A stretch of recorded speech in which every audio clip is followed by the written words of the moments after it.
ఒకేసారి ఒకే ఫ్రేమ్ లో 4 big breakings back to back చూద్దాం.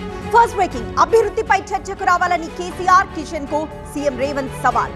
ఇక సెకండ్ బ్రేకింగ్, తెలంగాణలో ఎల్ఆర్ఎస్ పై అధికార విపక్షాల మధ్య మాటల యుద్ధం. ఇక థర్డ్ బ్రేకింగ్, ఫోన్ ట్యాపింగ్ చేస్తున్నారు అంటున్నారు మాజీ మంత్రి పేర్ని నాని. ఇక ఫోర్త్ బ్రేకింగ్, త్రిభాషా సిద్ధాంతంపై తమిళనాడులో రగడ.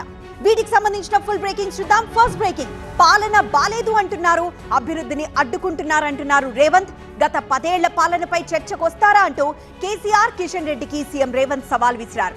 ఇక సెకండ్ బ్రేకింగ్, తెలంగాణలో ఎల్ఆర్ఎస్ పై అధికార విపక్షాల మధ్య మాటల యుద్ధం నడుస్తోంది. మార్చి 31 లోపు డబ్బు చెల్లిస్తే 25% రాయితీ అంటున్నారు మంత్రి పొంగులేటి. అయితే ఎల్ఆర్ఎస్ పేరుతో 50,000 కోట్ల దోపిడీకి ప్లాన్ అంటూ విపక్షాలు ఆరోపిస్తున్నాయి. ఇక థర్డ్ బ్రేకింగ్, నా ఫోన్ ట్యాపింగ్ చేస్తున్నారంటున్నారు మాజీ మంత్రి పేర్ని నాని. మా కార్యకర్తల ఫోన్ నెంబర్లు కలెక్ట్ చేస్తున్నారని, ఎస్పీ కనుసన్నల్లో ట్యాపింగ్ జరుగుతోంది అంటున్నారు నాని. ఇక ఫోర్త్ బ్రేకింగ్, ధర్మేంద్ర ప్రధాన్ లేఖపై ఉదయనిధి స్టాలిన్ స్పందించారు.